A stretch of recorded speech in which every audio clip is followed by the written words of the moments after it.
And the Lord visited Sarah as he had said, and the Lord did unto Sarah as he had spoken.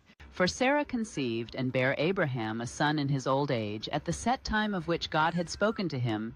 And Abraham called the name of his son that was born unto him, whom Sarah bare to him, Isaac.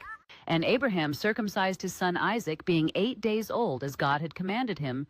And Abraham was 100 years old, when his son Isaac was born unto him. And Sarah said, God hath made me to laugh, so that all that hear will laugh with me. And she said, Who would have said unto Abraham that Sarah should have given children suck? For I have borne him a son in his old age. And the child grew and was weaned, and Abraham made a great feast the same day that Isaac was weaned. And Sarah saw the son of Hagar the Egyptian, which she had borne unto Abraham, mocking. Wherefore she said unto Abraham, Cast out this bondwoman and her son. For the son of this bondwoman shall not be heir with my son, even with Isaac. And the thing was very grievous in Abraham's sight because of his son. And God said unto Abraham, Let it not be grievous in thy sight because of the lad, and because of thy bondwoman. In all that Sarah hath said unto thee, hearken unto her voice.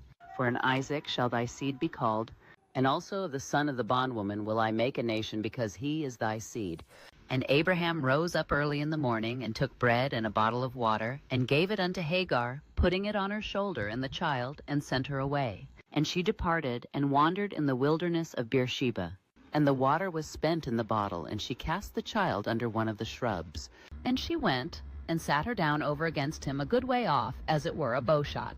For she said, Let me not see the death of the child. And she sat over against him, and lift up her voice, and wept.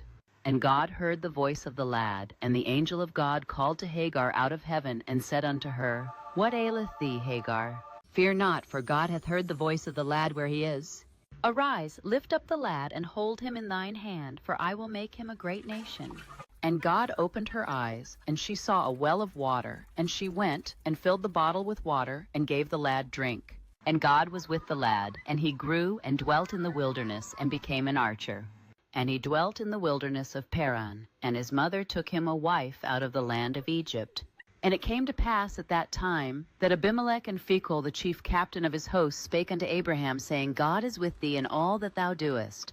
Now therefore swear unto me here by God, that thou wilt not deal falsely with me, nor with my son, nor with my son's son. But according to the kindness that I have done unto thee, thou shalt do unto me, and to the land wherein thou hast sojourned. And Abraham said, I will swear. And Abraham reproved Abimelech because of a well of water, which Abimelech's servants had violently taken away.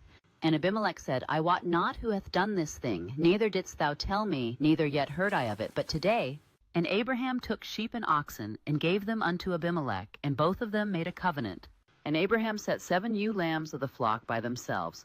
And Abimelech said unto Abraham, What mean these 7 ewe lambs which thou hast set by themselves?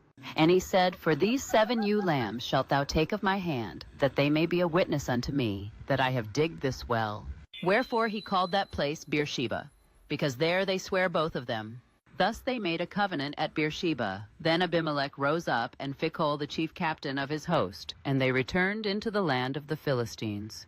And Abraham planted a grove in Beersheba, and called there on the name of the Lord, the everlasting God. And Abraham sojourned in the Philistines' land many days. This chapter marks the miraculous birth of Isaac, the long-awaited son of promise, and the weaning feast and Sarah's joy. God hath made me to laugh. The expulsion of Hagar and Ishmael at God's direction, despite Abraham's grief. To God's continued care and promise to Ishmael, making him a great nation, and the covenant at Beersheba with Abimelech, peace treaty, well ownership, Abraham planting a tamarisk grove and calling on the Lord.